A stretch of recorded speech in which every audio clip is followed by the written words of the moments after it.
Hi guys, James here from McKarthy Labs and welcome to episode 1 of our podcast. Today, myself and my co-host Russ Barrett are joined by a very special guest, Terry Hillier, the CEO of People Group Services. Now, People Group Services is a business founded back in 2007 here in the UK, and they're an award-winning company that offers payroll solutions, compliance solutions, and actually end-to-end workforce management solutions and software to recruitment agencies and contractors. Now, Terry's joined us because we've asked him to share his experience with the coronavirus. We know that Terry has been very forward-thinking and very fast to act when it comes to the coronavirus. And he shares his unique experience and shares why they were so fast to act and why they were so forward-thinking. And hopefully that will bring value to some of you that are watching this or listening to this. Terry also talks about the technology that they've developed in-house at People Group Services and how that's given a better experience to the contractors. He also talks about how he believes RPA and automation and AI could positively impact the recruitment industry. So please stay tuned. We really hope you enjoyed this episode. And if you think you would be a valuable guest on the show, please get in touch by visiting www.mckarthylabs.com. Thank you. So, Terry, welcome to the podcast. Thank you very much for joining us. Today you've got myself and Russ on the call. Can you start by giving us a little overview of you and what you do at People Group Services? Okay, well, good afternoon, chaps.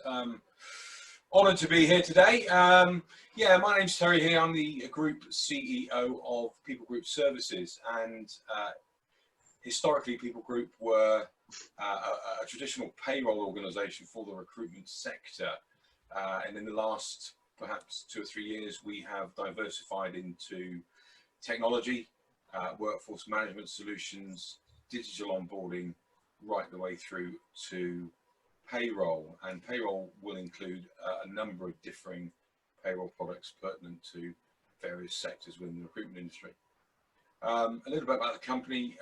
People Group Services was formerly called Rax Group, formed in 2007.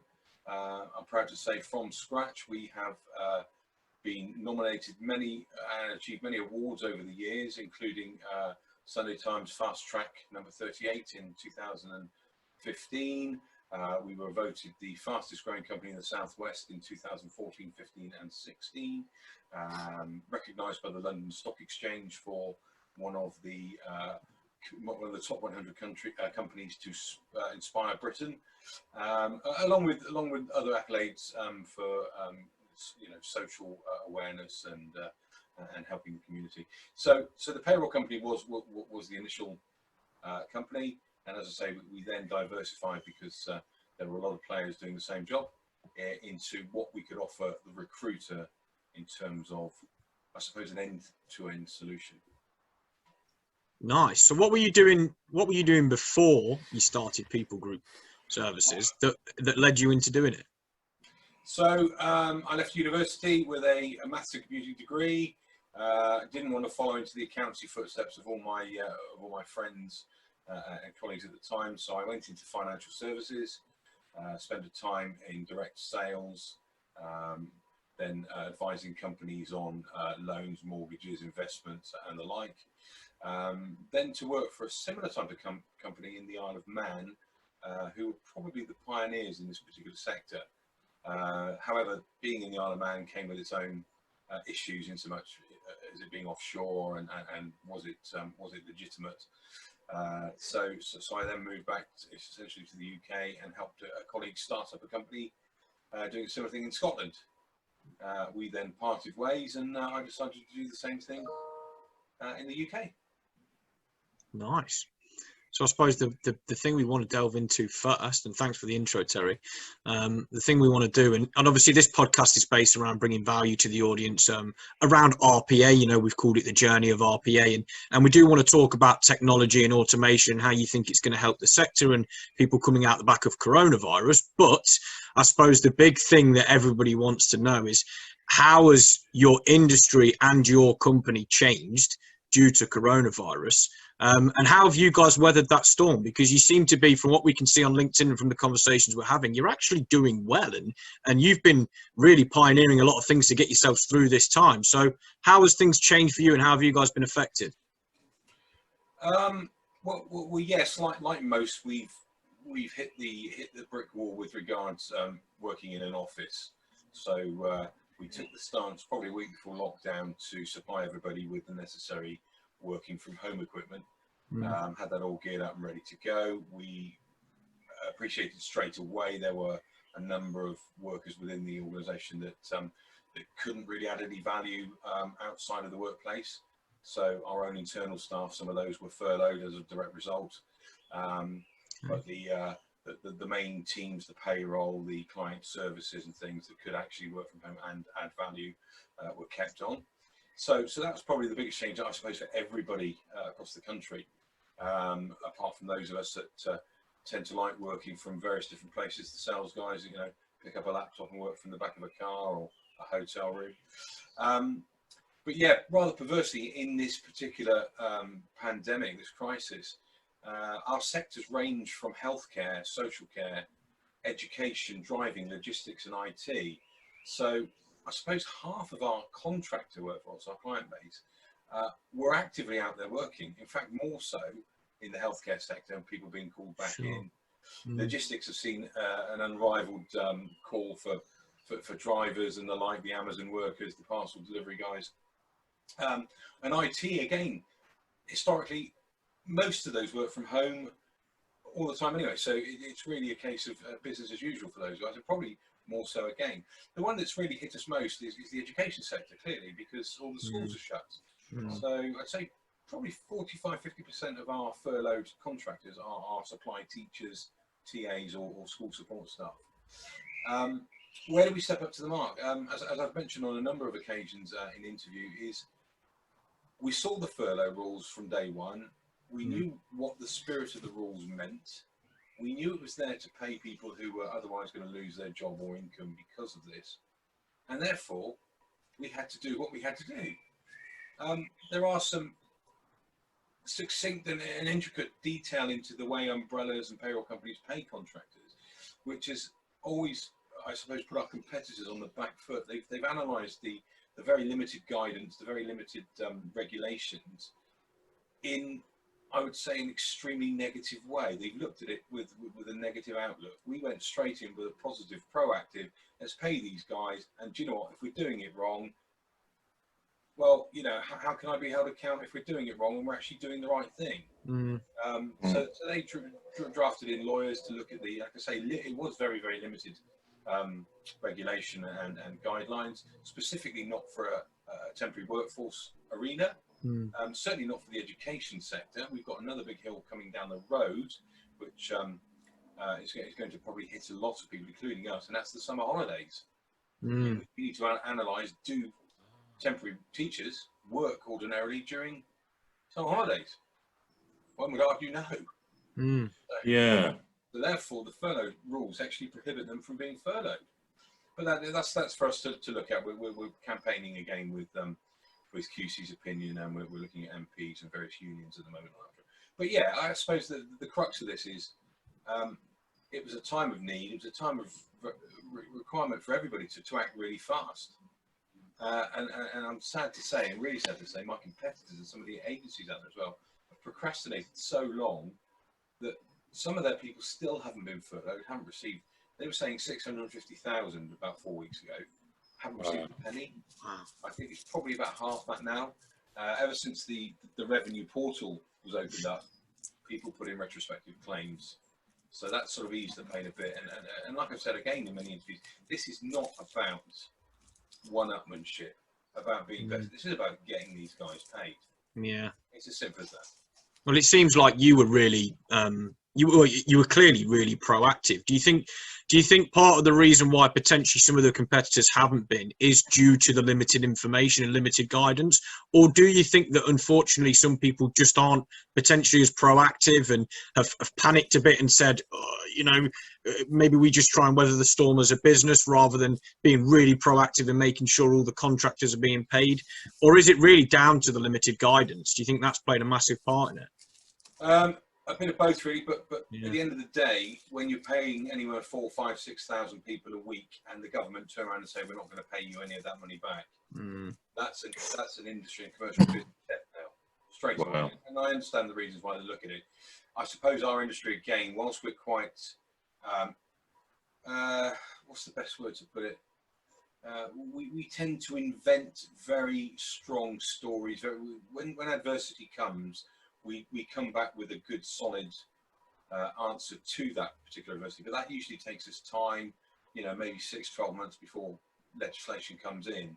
And ideas are fairly off the wall in some instances. But this particular piece, because it's come in so very, very quickly, the very first thing everybody looks at is caution. They go, right, how is this going to bite us in the backside before we get out there? So they've reviewed it, analysed it, looked at the worst case scenario, and if we can't reclaim the money, then their business is dead in the water. My argument there is, if you don't do anything, your business is dead in the water. So you're stuck between a rock and a hard place. And like I say, we took the bullet initially and decided to say, this is what the scheme means. This is the spirit of the scheme. This is what it's trying to do. It's also trying to prevent fraud and abuse of the scheme, which we understand. I don't think the people we're currently paying, if we still pay them, is fraud. When otherwise there wouldn't be if you're trying to circumvent the rules, and that's why they staged the dates, because they were fearful of people actually putting someone straight on furlough that wouldn't ordinarily be allowed to go on furlough. Okay. So that's why they said it's the 28th of the day they announced it, and the date, right the way. Then they moved the dates, because what they had then was they had clear guidance as to the real-time information had been submitted for the following month, so you couldn't go back and chuck somebody on the scheme. So they were quite shrewd with that, and I think that makes sense. But like I say, the legislation had changed and still changing every day. We're changing our criteria every day, which again is rather uncertain to the workforce. Some people haven't been furloughed with us because of various things. We pay people back in June, July, August, September last year, and they're saying, why are you not furloughing us? Well, the very first line of the guidance says, this relief or this scheme is available to people that can no longer work because of the virus. Right. Yeah? COVID-19, that's the first line. Not that stopped back August from something. It's not working for us because of the virus back then. And we got one just before Christmas. I said, well, look, the first reported case in the UK was the 29th of January. Okay, there you go. You can't tell me you stopped working for us. And I said, not that I don't want to give you the money, we'd love to. But the minute we go and try and get a reclaim on that, they're going to You're not going to get You're not allowed. That's it. So, it's a rock and a hard place, as always. And others, just the way in which they construct their model doesn't allow them, or typically didn't allow them to pay 80% of their full taxable, which has been a real stumbling block for some people. And what about the situation where someone is working seasonally? So say someone works during that summer holiday that you're talking to, the school summer holiday. They've done it every year for the last 20 years. They haven't worked for the last 3 months, but they always work during that period. Are they eligible for furlough as of the end of July, August, when the school holidays start? Because they've done it for the last 10 years? The same argument applies, Russ, is at the end of the day, did they stop working seasonally because of the virus? Right, okay. Yeah, of course. Yeah, I get it. So you must be on an assignment or working, or your assignment has stopped, the schools have shut, or the place is shut, the office is shut, and you would otherwise have been laid off because of the virus. That's the criteria. And then they're saying that's the start point, essentially, and the end point is the 19th of March, when we announced the scheme on the 20th. So anybody that's been on the RTI on the 19th before is eligible, because we don't want you all jumping on board the day we announced it. Yeah. So just trying to cheat the system. Yeah. And it's been difficult because there's so many factors. Unpaid leave is not allowed under furlough. Statutory pay isn't. The schools have been encouraged by the government to continue paying the agencies as if they were ordinarily employing them, and that's a discretionary thing. Some schools are, some schools aren't. I've been on maternity for the last 3 months before this. What happens then? So we've got to look at so many cases in isolation as well as a bulk. So what we said was like that. Let's just say, from a time perspective, who is eligible? Okay, we're going to say we're going to include everybody from the 1st of February. Okay, because the first case of COVID was the 29th of January. Yeah. Chinese guys in a hotel in York. Right, So yeah. the chances of anybody having been tested or getting it by the 1st of February, fairly soon. So we had to give a month anyway. So 1st of February, right the way up to the 19th of March, the government cut off. So we said anybody that's worked with us or had a pay slip through us during that period is eligible to be furloughed. Unless, one, you're still working, i.e. a healthcare worker. Yeah.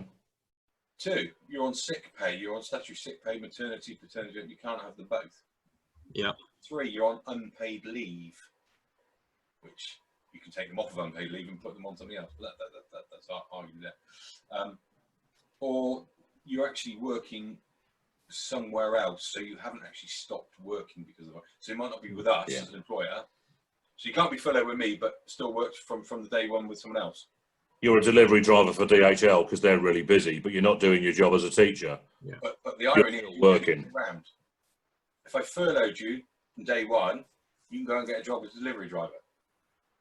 Okay. You can't have a job and then get furloughed because you haven't actually stopped work. Yeah. Okay. If you're told to stop minefield. Then you can go and find isn't it? You can be a volunteer. Absolute minefield. Yeah, you can work for someone else. It's a bit try, and hence this brings up all sorts of questions. I'd like to think we've probably gone through as many as we can, but they brought out new guidance 2 weeks ago, and there's likely more today. So it's tricky. And what about your own personal stuff? You said that you'd obviously had to furlough some. Have you still got people on furlough? Is everybody back up and running now? Yeah, we've actually done a rotation today, and the reason we've done it today, we were going to do it the 1st of June, but because the announcement's coming out today and no one's yet heard of it, the ones that we were going to do on Monday for the sake of a couple of days, we've actually going to, because we're anticipating they're going to say no new starters on furlough now, because they're actually trying to wean people off. Yeah. So the 2 things they're going to say is, as of August, the 80% is going to reduce to 60%. Yeah. Government funding, of which that other 20% you as an employer have to fund. Which for our own staff's okay. Can't do it for contractors. Sure, because you've got too many. Getting no money in. Yeah. No money in at all. So, from August, these guys are temp, but then they could have been on holiday anyway, if that makes sense. Sure. So it might tie in, I don't know. And the third thing we need clarification on is, if after the summer holidays and the teachers aren't going back to work yet for a month because they're staging it in, these are supply teachers that we get, can we re-furlough them for that last month? And they go, After they come back from the holiday period. But you'll have to fund some of it. So we say, no, we're not doing that. It's commercial. We can't afford to do that. That makes sense. It's costed us probably 300,000-400,000 already, personally, because 1, we've had to keep our staff employed. 2, we've had to pay the apprenticeship levy because the government won't give us that back. And 3, we've had to top up holiday pay, which they ordinarily would have had, to 100% for everybody. Right. Wow. So it has actually cost us a lot of money to do this. But in the grand scheme of things, from a marketing perspective, for 300 grand, I don't think we would have probably got the exposure and the goodwill and the, all the messages that we've had. So hopefully that's going to reap rewards whenever it's back. More contractors. I'm hoping that more contractors will want to come your way. Just simply because nobody knows what's going to happen around the corner. You wouldn't have thought that in 2020 this type of thing could have occurred, right? You'd have thought that we as a globe, right, as a humankind, can actually deal with something like this, and we can't. The whole world has been just knocked over by this whole thing. So I think a lot of people are waking up to the fact that actually anything is around the corner, and that plays a part into our automation. Businesses are starting to say, well, processes grind to a halt if we don't have employees working, or if employees can't work from home, and so we need to consider that. So I think you'll come out stronger on the other side. Just like you said, from a marketing standpoint, people are starting to say, wow, look at what Terry and People Group Services are doing. This is one of the reasons why we wanted you to come on here and talk about that. And from an industry standpoint, if we take like the recruitment industry, I think from what I can see and from talking to people, it's took quite hammering. I think not as many people are being placed unless you tell me something different. Do you think it's been badly affected? And if it has, are you starting to see it pick up a little more now? Are people starting to realise that they have to carry on business as usual because this is potentially the new norm? Yeah, look, we're starting to see all of our senior education agencies are waking up, and the difficulty we have is if and I hope that the first of June schools going back. What they're planning to do is to have smaller class sizes, irregular days of the week, so and then gradually wean people back in. That's fine, but the chances of them using supply staff in that particular instance is minimal. So they've got their own full-time staff they're paying anyway. Why would they go and pay supply staff? Yeah. To do the abuse work? So I think we're going to be looking at September when it really starts to come back into force properly. I think generally the whole country will feel more comfortable. September's a fair way off. We've had the summer, the social distancing will be slightly more lax and everything else. So that's when it's going to start off. Even then, our supply teacher's going to be straight back into work day 1, 1st of September. Historically, it says no anyway. And the reason it says no is because ordinarily, full-time teachers would have had 6 weeks off, so they're really refreshed and all ready back to work. It's not until 3, 4, 5 weeks in that they start getting stressed again, get their colds and go off and stuff like that. So there's that pattern already anyway. So this time they've had 10, 12 weeks off. They should be preparing to go. So that's one, but we are seeing some jobs coming back in. We are seeing different sectors coming back in. The healthcare is going extremely well. Like I say, logistics and IT is going really well. I think generally everybody wants to get back to work. My fear is certain things like professional supply teachers, that they'll have no option to but go into other sectors, work in Tesco's, work down here, work there, work just to make ends meet. Because it's and will you use them forever? I mean, if those supply teachers go and work in Tesco for 6 months, is it likely they'll come back, or are they lost forever and the education system suffers?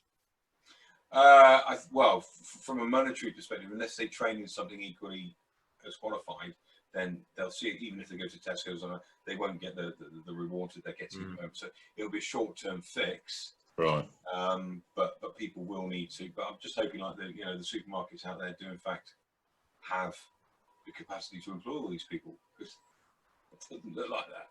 Yeah. Fruit picking and stuff like that is obviously a big one at the moment. But yeah, we're certainly reliant now, and this is what I want to touch on about the software side of things. Not so much yours at the moment, but it's been very, very real to us that Darren, our CTO, has pulled out all the stops and designed from the ground up a furlough portal system in 6 days from the announcement, that basically captured basically we put in our criteria of the start, to and from dates and the like, and other criteria besides. He then went back through all of their pay calculations to work out the average over the period. So by the end of the week, we had per agency a portal of everybody that was eligible within that agency, what their average earnings were, which we should take 80% of, or $2,500, and 4 selection buttons after that: furlough, do not furlough, working, or whatever. So the agencies were then sent a link to go onto their own particular part of the portal, to look at all their staff and to indicate what the status should be. That was stage 1 of our process. Wow. That then, if somebody said, right, James, you're on our list, press furlough, you would then automatically get set a link to you, text or email, and that would take you to your portal to ask if you'd like to be furloughed. Because the law states that's the process. You can't just furlough them. You have to agree, unless it's already in your contract, which it wasn't, because nobody ever heard the word furlough. No one knew what it meant a month ago. Yeah. So there you go. So there's a little contractual piece saying, yes, I agree to be furloughed. I understand that once furloughed, I can't work for 3 weeks for you, a minimum of 3 weeks. I will not work in any other job. I understand, blah, blah, blah, blah. And yes. Or, no, I don't wish to be furloughed because I'm working with so-and-so. So then that came in. And then by the end of that week, once we had a few phone calls with the clients just to educate them, furlough ran as smoothly as possible. And we send that out every week. Super. That's great. That's a prime example of how doing something in tech really quickly makes things just so much more smooth.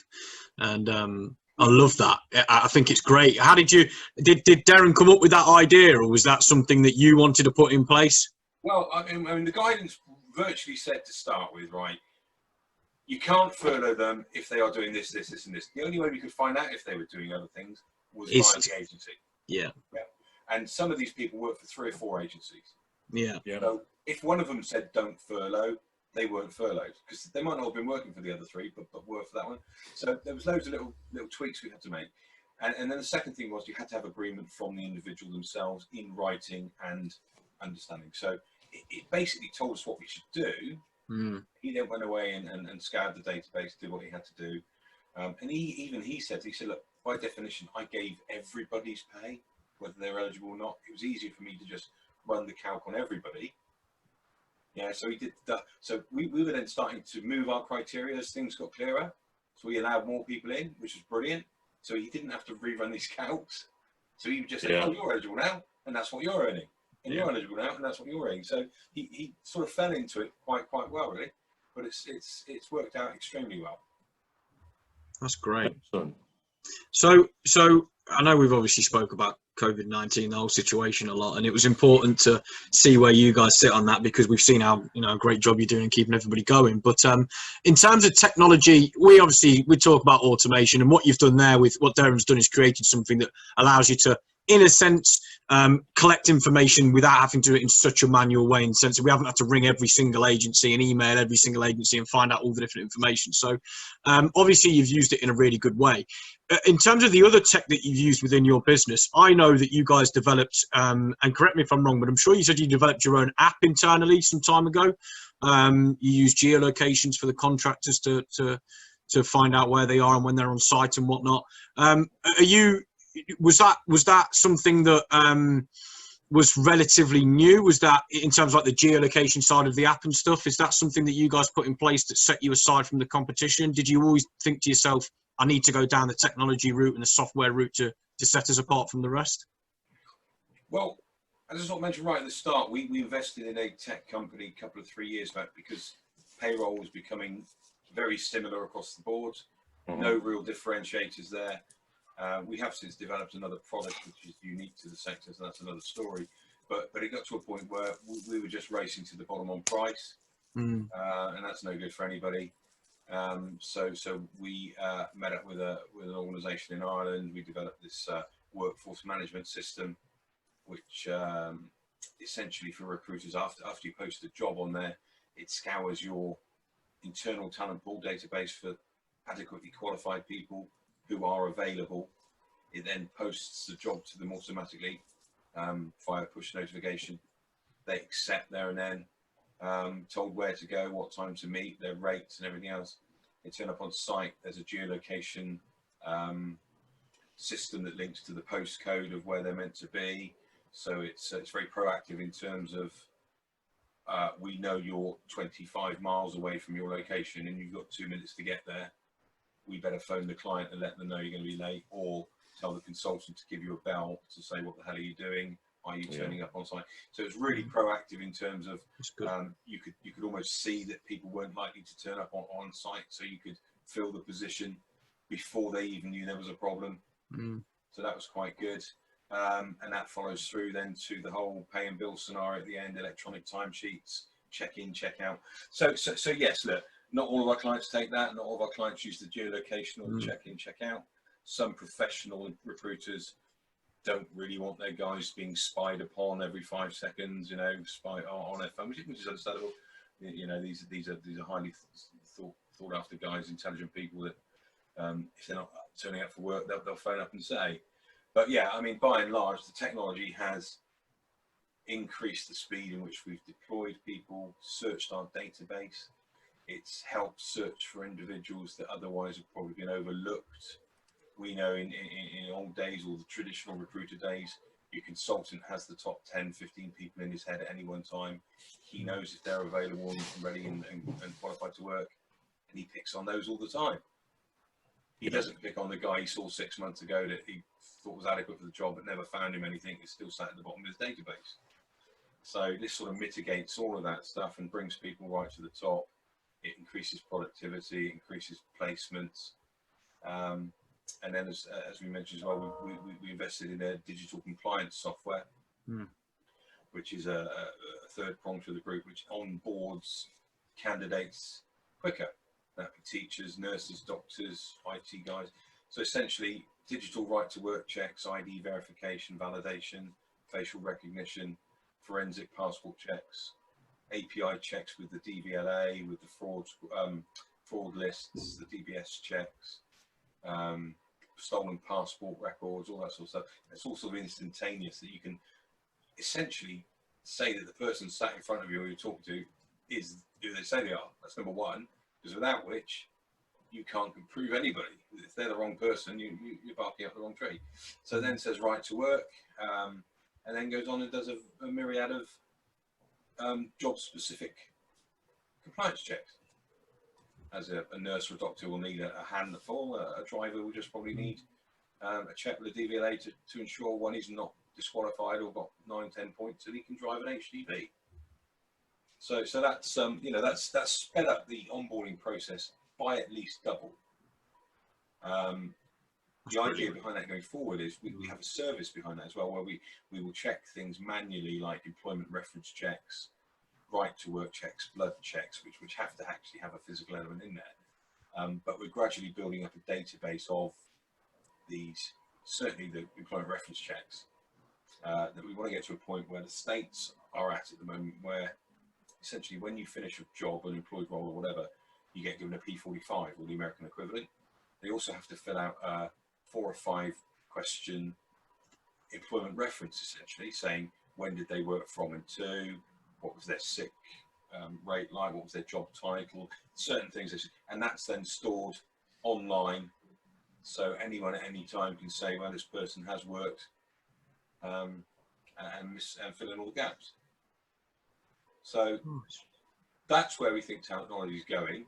The difficulty we've always had, and I maintain with you, and I think this is where we can get into your era, is the stitching of all that together. Well, that's what I think is crucial. So for us, for example, we're quite keen as a business to really show the recruitment industry the benefits of what RPA or automation in general, but RPA specifically, can actually give to that industry and to those businesses. And the one thing that I'm finding is that people are trying to deploy tech, and that's great, but there's still a lot of disparate systems. So we've got one system here, then one system here, then one system here, and one here, and it's like you said, knitting everything together that allows processes to run smoothly across those systems. And that's where RPA is advantageous, and that's where we're trying to break into, like, the recruitment industry and say, look, if you've got a CRM and then a finance package and this and that and the other, RPA is really crucial at bringing all those things together and being able to pass data seamlessly between those types of systems. So it sounds like you agree that there is good scope for this type of stuff. And I think that it's particularly now coming out the back end of what we're coming out of, or hopefully starting to come out the back end. I'm hoping, and I think that they are, from our discussions that we're having, myself and Russ are having with customers, that people really are waking up to this and saying, we've got to start streamlining, we've got to start using tech, we've got to start getting more efficient. I mean, just some of the furloughed staff we have, put the cleaners and that aside, who obviously aren't needed during this particular period, but the data entry people, I'm not saying the lower end of the scale, but certainly people that have a fairly boring or mundane role, they might not be doing, but it has to be done. We've noticed that people taking that over, you can reduce headcount. This can be a viable option. I know from our point of view, we want to make the onboarding process for our own contractors coming through as automated as possible. So we always used to have an online sort of application tool, but that went by the wayside for, I don't know what reason, but we're building that again. We then need to make that seamlessly linked to the compliance module, so we get the necessary details there to then fire back into the system. So there is use for that there. You know of other schemes where we're looking to perhaps integrate some software that we're aware of into CRMs for recruiters. But yeah, I was thinking about it this morning, and I think where you guys are really going to come into this, I mean, just two things: one from a sales perspective, and two from the utopia of a recruiter. So I put down in here, and I'm going to read this in a nutshell: the recruitment utopia. You get into the office or stay at home, whatever. You turn your PC or Mac on. You press a button, and it scrapes the web for non-agency related jobs, i.e., not the jobs your competitors are posted, but what those that genuine employers are posted. That'll be sector specific. Okay, it will ultimately come back with the job description and when it was posted. hopefully if you're doing this regularly, it won't be more than a couple of days. You then import that said job into your system. So from the scraping, it goes in there. So that's your starting point for everything. There's a job to go to. That's part of a recruiter's job. They've got two things to do: find the jobs and find people for the fill the jobs. Yeah. There you go. So there's your job, right? And then automatically, as it's back into their system, the CRM, it then scours their own talent pool, internal talent pool, to match any of the tagged skills, qualifications, whatever. Yeah. Okay. It then also, if there comes up with very few or any results, it scours external job boards, social media scrapes, LinkedIn, job boards and that, and fires the same criteria out there to bring them back. Okay, they're not yours at this time, but there's clearly a CV that's been posted there fairly recently. You then contact that person or automatically send them a link to get them verified by the compliance process. Okay, so you can do right to work and all that fairly instantly. If subsequent checks are required, that's fine. But if they're available, they've posted a CV and they're there, you can then show them the job. Yeah. So this has all happened within 20 seconds of coming in. Yeah. You found 6 jobs and you found 16 people for the 6 jobs. You fire out the jobs. You spend the next couple of hours either emailing, phoning, whatever, human touch to the contract. The bit that matters, right? Yeah. And then you say, I haven't approached the client yet. It's there. And then say, and you phone the client up with 10 available, aptly qualified, compliance approved individuals to start when they want them to start. Yeah. Yeah. And there's no reason why we can't do that. I mean, the great thing about RPA is I've been having lots of conversations with customers, potential customers, about automation as a whole. And the question is, does it work with this? Does it work with that? Does it integrate with that? And actually, the great thing about RPA is it doesn't actually care, because it's actually sat in the chair of the employer. So it's sat in that recruiter's desk. If he goes on to Dun & Bradstreet because he's got to credit check them, that's what the robot does. If he go to Monster to go and see if that CV is uploaded, that's what the robot does. So it's not about APIs and integration and compatibility anymore like it was 5 or 10 years ago. It's actually whatever you want it to do, it can do. And like you said, Terry, it just removes that tedium from the job, but it also reduces the risk of you missing out as a recruiter on that candidate or that role because you were just that little bit too slow. Yeah, absolutely. And my aim there is that there's arguments out there for people to say that the recruiter's job is now redundant. I still think there's a human element required. There has to be in some, but there's still, I agree, certain areas, there's still a requirement for a hirer to go onto an Uber type platform and request 20 shelf stackers. Yeah. I want 20 taxis in. I don't care who's driving it. As long as they've got a driving license and they're insured and they can get here and they know how to drive and they're not drunk, I'm happy. Even if they're not drunk, I don't really mind on that one sometimes. Yeah, wouldn't matter for Uber, would it? Wouldn't matter for Uber. So that's the utopia. You say, right, here's your, what they call it, fast-paced system that you can go on there and just go, right, tomorrow I've got 4 people off because they're sick. They told me that. I need 4, 5, 10 operatives straight in here. 10-minute induction, off you go, start doing your stuff. And that could be warehouse or admin or drivers, like you say, shelf stackers. They're relatively easy to get hold of, but it's a case of finding them. Yeah.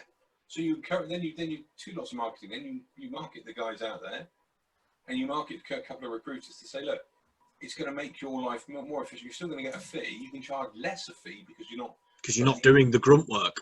Absolutely. Yeah. You're getting a fee out of it, and they're doing all the work for you. Yeah. So what I think we need to do is edit this bit out of the podcast. We'll build it and then we'll mark it out everywhere and not give it to our competitors.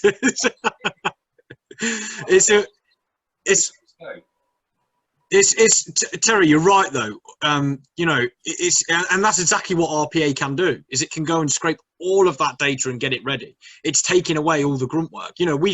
We spoke about this before. We've got a lead generation bot that's already out there scraping information from the web and then sending out emails to people and warming up leads and whatnot. It's the same difference. It's good at going and getting data, and it can do it 24/7 around the clock. So it's really encouraging to hear that somebody like you who's got all this experience can still see opportunity for it and say, yeah, this is exactly where we need to be going with it. Because like you said, that's the utopia, and this tech really is making that available. So I think it's a job board. If you think about it, it's a job board that Why do you put your CV up on a job board? You're looking for a job. So Exactly. that doesn't have to be your profession. That could be, your lower paid workers. They just put their credentials up there. You tell them what to tick. You give them the options of what to tick. Yeah, that sets their skill set. You then give it to all the manufacturers and the Amazons and like, so there's a free bit of tech there. You go on there and you pay for what you use. Yeah, it's 10 person per week that you use. Whether you have them for a day, an hour, a month, or whatever, that's it. Guess what? That soon stack up. And they say, well, I don't need you recruiters anymore. I don't need you. It's powerful. It's really powerful. Really powerful. And then you start to develop that into the skilled sector. And what you tag on along with there, what the recruiter adds at the moment is the bit of the vetting, the video conferencing, the video, the enhancement of the CV, and then they'll go on and they'll get them compliance approved and ready to go. Well, that can all happen anyway. It's a little. That's all part of the service, isn't it? That recruiters are supposed to be offering me as a candidate. Yeah. And obviously the thing about automating that back-end dross is that they can actually spend more time interviewing those people in a real-life environment, see what they look like when they turn up for an interview. Are they jeans and T-shirts? Are they suited and booted? And does that CV sell that person's skills to its full ability? They can't do that if they're trawling through Monster every day for 4 hours, looking for a job that isn't posted by one of their competitors. You're dead right. So what do you do now as a hirer? You pick up the phone, you phone a recruitment agency, you get 10 CVs through. You look through them, they're all pretty identical, different age, different sex, different experience, blah, blah, blah, blah, but they're all fairly similar because that's your spec. Yeah. What's to say you can't log straight onto the site and see those people, see their video blog, their little video interview, show that they've already been compliant and just say, I want that one now. Yeah. And it's subject to, you hire them for a week. And if you simply want to take them on full time, so there's none of this permanent straight away. It's always a temp to perm solution. You hire them for a week, you pay while you hire them, and when you take them on full time, there's a fee. Again, cheap the rest of it. It's magic, isn't it? Yeah. Neat. That's it. And we've been, in all fairness, like I said, we've been looking at the recruitment industry and saying, how do you, we know automation can help. And don't get me wrong, we can go into a business tomorrow and we can automate their invoice processing and all the back office stuff as well. We can do all of that, and that's what RPA does. But it's those things like you said. If you can keep the recruitment agent, 99% of the time actually on the phone closing business, closing business with the end customer and not having to deal with the 70% of data scraping and flicking from site to site to site to site and then scraping through their CRM. It's where the magic happens. That's the way that the recruitment industry really booms. And it makes the experience, like you said, for the hirer so much better. Yeah, so much easier for them. Nobody wants to talk to recruiters anymore, as in, because they know they're going to set you up for something that they don't want. You want a platform that you could say, grab your talent now, or something different to that, Russ, because you want Yeah, that's not. No. Yeah, let's not get into that with Russ. yeah, absolutely. So yeah, but yes, I think that's where you guys, and from your initial positions going through now, I was just having to think about this. I've not seen on your website. I've had a look through actual video type solution, 2-minute video. Yeah, Yes, it's strange you say that. I mean, we have video solutions that we've recorded, but they've been recorded by engineers, and actually that's not what you put in front of customers. No. So we need to get that nice voiceover or those subtitles. These are really raw videos that show the actual process happening for real in real time. But actually, for us to create something for the client to look at, we need to pretty those up and add that audio and video in the way that you've done for People Group. You've got some really great videos. So I'm just thinking, sitting there, Bruce, and say, well, what are your issues at the moment with that desk over there? And the guy says, look, I have to log into this one, log into this one. I have to create the job here, yeah, which then produces the sort of invoicing and as a section back to the hirer. I have to go onto this one here to my CRM to find out, put the job, copy most of that back into there. Some I can copy and paste, some I've got to type in. Different things are required. That goes into that then finds the candidates for me. I then pick up the phone and start calling the candidates because they don't answer to emails or anything like that. That takes me a good morning to do 5 or 6 if I can get hold of them. I then get one that's potentially ready for that, and then I found out their compliance is out there. So I think if you did it, if you showed a video of the problem, and then said, right, here's a little invisible thing that you just stick between the two. And so once you've done that, it populates all of that. Yeah, and actually we've got a thing called the Discovery Bot, Terry, and actually that is doing exactly what you're referring to. So we put a little bit of software on the PC of the recruiter, and it sits there all day monitoring. What do you do?